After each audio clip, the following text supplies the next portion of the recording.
Hello everyone, welcome to my channel మహా foods and arts. ఇవాల్టి special recipe స్పైసీగా చాలా టేస్టీగా ఉండే దోసకాయ మటన్ కర్రీ. మటన్లోకి మనం అప్పుడప్పుడు ఇలా వెజ్జెస్ యాడ్ చేసుకోవడం వల్ల కర్రీ టేస్ట్ చాలా బాగుంటుందండి. మటన్ అలానే వెజ్జెస్ కాంబినేషన్లో చాలా వెరైటీస్ ఉన్నాయి కదా. ఇప్పుడైతే మనం దోసకాయ మటన్ కర్రీ ఎలా చేయాలో ఇవాల్టి వీడియోలో చూసేద్దాం.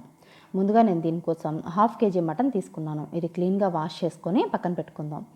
ఇప్పుడు స్టవ్ పైన ఒక ప్యాన్ పెట్టుకొని దాంట్లో 2 నుంచి 3 టేబుల్ స్పూన్ల ఆయిల్ వేసుకొని వేడి చేసుకుందాం. ఇది కొంచెం వేడయ్యాక మనం హోల్ గరం మసాలా యాడ్ చేసుకుందాం ఒక్కొక్కటిగా. ముందుగా 2 ఇంచుల దాల్చిన చెక్క, అలానే 3 లవంగాలు, 2 యాలకులు, 4 నుంచి 5 మిరియాలు వేసుకున్నాక ఇది కొంచెం ఫ్రై అయ్యాక 1 టేబుల్ స్పూన్ షాజీరా కూడా వేసుకుందాం. ఇది కావాలనుకుంటే దీంట్లో 2 బిర్యానీ ఆకులు కూడా వేసుకోవచ్చు. ఇవి 2 నిమిషాలు మనం ఫ్రై చేసుకుందాం. స్టవ్ని లో ఫ్లేమ్లో పెట్టుకొని ఈ స్పైసెస్ అంతా కొంచెం ఫ్రై చేసుకొని దీంట్లో 4 పచ్చిమిర్చిని ఇలా చీలికలుగా కట్ చేసుకొని యాడ్ చేసుకుందాం. అలానే 2 మీడియం సైజు ఉల్లిపాయలను కూడా సన్నగా తరిగి ఈ ఉల్లిపాయలు పచ్చిమిర్చి 2-3 నిమిషాలు మనం స్టవ్ని మీడియం ఫ్లేమ్లో పెట్టుకొని ఫ్రై చేసుకుందాం. నేను కరివేపాకు కూడా వేయబోతున్నానండి. ఈ ఆనియన్స్తో కరివేపాకు కూడా కలిపి ఫ్రై చేసుకోవడం వల్ల కర్రీకి మంచి ఫ్లేవర్ వస్తుంది. ఇది త్వరగా మగ్గిపోవడానికి ఇప్పుడు దీంట్లో మనం 1 టేబుల్ స్పూన్ సాల్ట్ యాడ్ చేసుకుందాం. అలానే 1/2 టేబుల్ స్పూన్ పసుపు కూడా వేసుకుందాం. ఇవి 2 వేసుకున్నాక ఒకసారి అంతా మిక్స్ చేసుకొని ఇప్పుడు ఇదంతా బాగా కలిసేంత వరకు ఒకసారి మిక్స్ చేసుకొని మనం ఈ ఆనియన్స్ పచ్చివాసన పోయేంత వరకు ఫ్రై చేసుకుందాం. 3 నుంచి 4 నిమిషాలు టైం పడుతుంది. ఇవి కొంచెం ఫ్రై అయ్యాక మనం దీంట్లో అల్లం వెల్లుల్లి పేస్ట్ యాడ్ చేసుకుందాం. చూసారు కదా, ఆనియన్స్ ఫ్రై అయిపోయాయి. ఇప్పుడు దీంట్లో నేను 1.5 టేబుల్ స్పూన్ అల్లం వెల్లుల్లి పేస్ట్ యాడ్ చేస్తున్నాను. 1/2 kg మటన్కి 1.5 టేబుల్ స్పూన్ అల్లం వెల్లుల్లి పేస్ట్ సరిపోతుంది. ఇది వేసుకున్నాక మనం ఇదంతా ఒకసారి మిక్స్ చేసుకొని ఈ అల్లం వెల్లుల్లి పేస్ట్ పచ్చివాసన పోయేంత వరకు 3 నుంచి 4 నిమిషాల వరకు స్టవ్ని మీడియం ఫ్లేమ్లో పెట్టుకొని బాగా ఫ్రై చేసుకుందాం. ఇది ఫ్రై అయ్యాక మనం దీంట్లో 2 చిన్న టమాటాలని కట్ చేసుకొని వేసుకోవాలి. టమాటాలు 2 సరిపోతాయండి. మనం దోసకాయ యాడ్ చేస్తున్నాం కాబట్టి పులుపు మరీ ఎక్కువ అవుతుంది. 2 చిన్న టమాటాలు తీసుకుంటే సరిపోతుంది.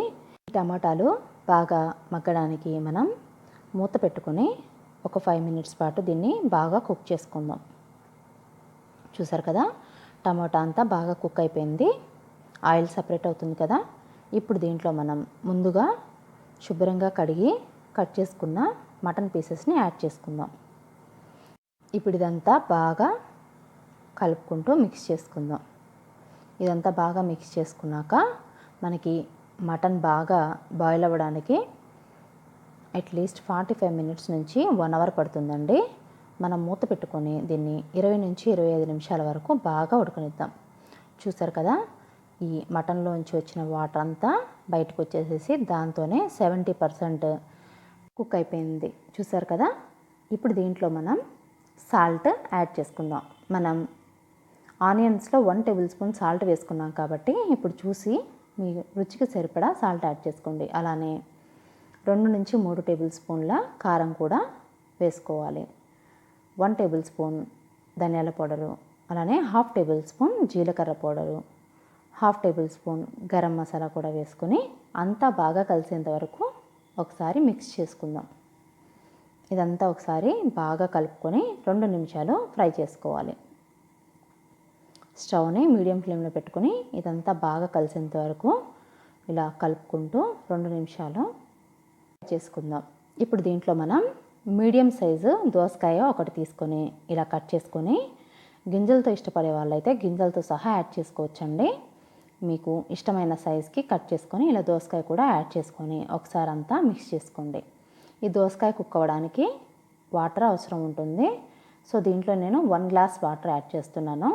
ఇదంతా ఒకసారి బాగా కలిపి మూత పెట్టుకొని 10 నుంచి 15 నిమిషాల వరకు స్టవ్ని మీడియం ఫ్లేమ్లో పెట్టుకొని బాగా కుక్ చేసుకుందాం.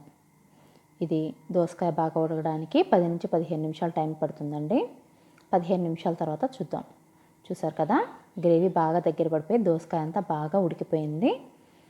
మీరు గ్రేవీ కొంచెం ఎక్కువ కావాలనుకున్నప్పుడు వాటర్ యాడ్ చేసుకునేప్పుడు ఇంకొక half glass extra water add చేసుకోండి, సరిపోతుంది. చూసారు కదా, కర్రీ రెడీ అయిపోయింది. ఇప్పుడు ఫైనల్గా కొత్తిమీరను కూడా కట్ చేసుకుని యాడ్ చేసుకుందాం. చూసారు కదా, ఎంత సింపుల్గా స్పైసీ అండ్ టేస్టీ దోసకాయ మటన్ కర్రీ రెడీ అయిపోయింది. మనం మటన్ బాయిల్ అయిందో లేదో ఒక్కసారి చెక్ చేసుకొని స్టవ్ ఆఫ్ చేసేసుకుందాం. ఒక పీస్ తీసుకొని ప్లేట్ మీద పెట్టుకొని ఇలా స్పూన్తో కట్ చేస్తే ఈజీగా కట్ అయిపోతుందండి. చూసారు కదా, మటన్ కుక్ అయిపోయింది బాగా. ఇప్పుడు స్టవ్ ఆఫ్ చేసేసుకొని సర్వ్ చేసుకోవడమే. ఈ కర్రీ చపాతీస్, రోటీస్, రైస్ దేనిలోకైనా బెస్ట్ కాంబినేషన్ అండి. రెసిపీ మీరు కూడా ట్రై చేసి ఎలా ఉందనేది మీ సపోర్ట్ని మీ కామెంట్స్ రూపంలో నాకు తెలియచేయండి. అలానే మీకు ఈ వీడియో నచ్చితే మీ ఫ్రెండ్స్ అండ్ రిలేటివ్స్కి షేర్ చేయండి. మీరు మొదటిసారి కనుక నా ఛానల్ చూస్తున్నట్లయితే please kindly subscribe, like and comment. Thank you for watching.